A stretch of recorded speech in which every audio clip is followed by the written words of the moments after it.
سانحہ کاہنہ کی رپورٹ وزیر اعلیٰ پنجاب مریم نواز کو بھجواتے گئی۔ رپورٹ کے مطابق ٹی آر گارڈر کی چھت پر بچوں کی موجودگی میں مٹی ڈلوانا انتہائی غیر ذمہ داری تھی۔ کمزور ڈھانچہ اضافی بوجھ برداشت نہ کر سکا، زیادہ ملبہ ڈالنے سے چھت گری۔ وزیر اعلیٰ کا کہنا ہے تمام ٹیوشن سینٹرز کو ایس او پیز مکمل کرنا ہوں گے۔ ماہرین کی رائے بھی رپورٹ میں شامل کی گئی ہے۔ خاتون ٹیچر 34 بچوں کو ٹیوشن پڑھاتی ہے۔ واقعے کے وقت 20 بچے موجود تھے، 14 بچے جاں بحق اور 6 بچے زخمی ہوئے۔ بچوں کی اموات سر پر زیادہ چوٹیں آنے سے ہوئیں۔ متعلقہ سرکاری ادارے کے کسی اہلکار کی کوئی غفلت نظر نہیں آئی۔ مقدمہ درج کر کے گھر کے مالک اور اس کے بھائی سمیت 5 افراد کو حراست میں لیا جا چکا ہے۔ وزیر اعلیٰ پنجاب کو بھجوائی گئی رپورٹ پر باریک بینی سے غور شروع کر دیا گیا ہے۔ لاہور کے علاقے کاہنہ میں ٹیوشن سینٹر کی چھت گرنے کا سانحہ، علاقے کی فضا سوگوار۔ زخمی خاتون ٹیچر کو اسپتال سے ڈسچارج کر دیا گیا۔ تفتیشی ٹیم نے خاتون ٹیچر کو بھی مقدمے میں نامزد کرنے کا فیصلہ کیا ہے۔ پولیس نامزد ملزمان کو آج عدالت میں پیش کرے گی، مزید بتا رہے ہیں بابر خان۔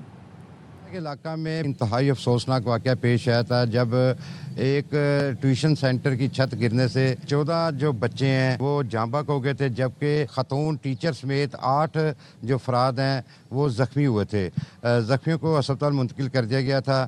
جو خاتون ٹیچر ہے اب اس کو بھی ہسپتال سے ڈسچارج کر دیا گیا ہے۔ 14 جنازے ایک دم جب اٹھے تو علاقے میں کرہم مچ گیا۔ اس وقت بھی پورا علاقہ سوگ میں ڈوبا ہوا ہے۔ جو خاتون ہے اس کا ایف آئی آر میں نام نہیں تھا، تاہم انویسٹیگیشن آفیسر ہیں ان کی اعلیٰ سطحی ایک میٹنگ ہوئی ہے اور اس کو بھی اس کیس میں نامزد کیا جا رہا ہے۔ خاتون ٹیچر اس علاقے میں نہیں آئی کیونکہ لوگ مشتعل نہ ہو جائیں۔ اس کا گھر جو ہے اسے بھی سیل کیا گیا ہے۔ پولیس جو گرفتار ہیں جو گھر کے مالکان ہیں ان کو عدالت میں پیش کرے گی۔ جی، ملک کے مختلف حصوں میں پری مانسون کے پہلے ہی اسپیل نے تباہی مچا دی۔ دریا اور ندی نالے بپھر گئے۔ خیبر پختونخوا میں آسمانی بجلی، چھت اور دیوار گرنے سے خواتین اور بچوں سمیت 7 افراد جان سے گئے۔ پنجاب میں آندھی سے دیواریں، چھتیں اور بل بورڈ گرنے سے 2 افراد جاں بحق ہوئے اور 9 زخمی ہوئے۔ سوات کی سیف اللہ جھیل میں جاں بحق افراد کی میتیں آبائی علاقے روانہ کر دی گئیں۔ 17 سالہ لڑکی کی تلاش جاری ہے۔ سیاحوں نے ایمبولینس میں ڈیزل ختم ہونے پر احتجاج کیا، جس کے باعث مبینہ طور پر 2 سیاح راستے میں دم توڑ گئے۔ مزید بتا رہے ہیں شہزاد عالم۔ روز کالام کے علاقے جھیل سیف اللہ میں ہونے والے ناخوشگوار واقعے میں جس میں پنجاب سے تعلق رکھنے والے نیوی کے سابق آفیسر عمر اپنے خاندان کے ہمراہ یہاں پر آئے ہوئے تھے سیر تفریح کے لیے، جس کی کشتی جھیل سیف اللہ میں الٹنے سے ان کے خاندان کے 6 افراد زندگی کی بازی ہار گئے، جبکہ ایک 17 سالہ لڑکی کی تلاش ابھی تک جاری ہے۔ مقامی غوطہ خوروں نے 4 گھنٹے کے جہد و جہد کے بعد جو 5 لاشیں تھیں ان کو نکال لیا۔ مقامی لوگوں نے الزام لگایا کہ ریسکیو اور مقامی انتظامیہ موقع پر پہنچ جاتی تو سیاح تھے ان کو بچایا جا سکتا تھا۔ دوسری جانب گزشتہ رات سیاحوں نے احتجاج کیا۔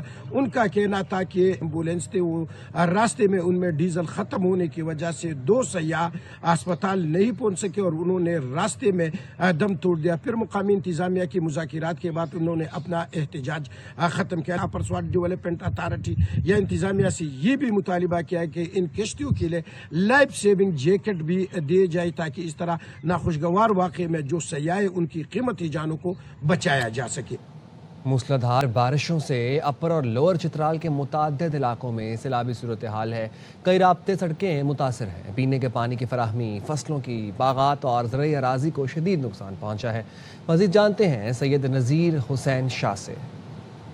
حالیہ مسلسل بارش اور سیلابی ریلوں کے باعث یونین کونسل یارخون کے متاثرہ علاقوں خش، شچ اور لشدن میں واٹر سپلائی اسکیمیں اور آپاشی کے نہریں مکمل طور پر تباہ ہو گئی ہے، جس کے نتیجے میں مکینوں کو پینے کے صاف پانی کی قلت کا سامنا ہے۔ نہری نظام متاثر ہونے سے فصلوں، باغات اور زرعی زمینات کو پانی کی فراہمی بھی معطل ہو گئی ہے۔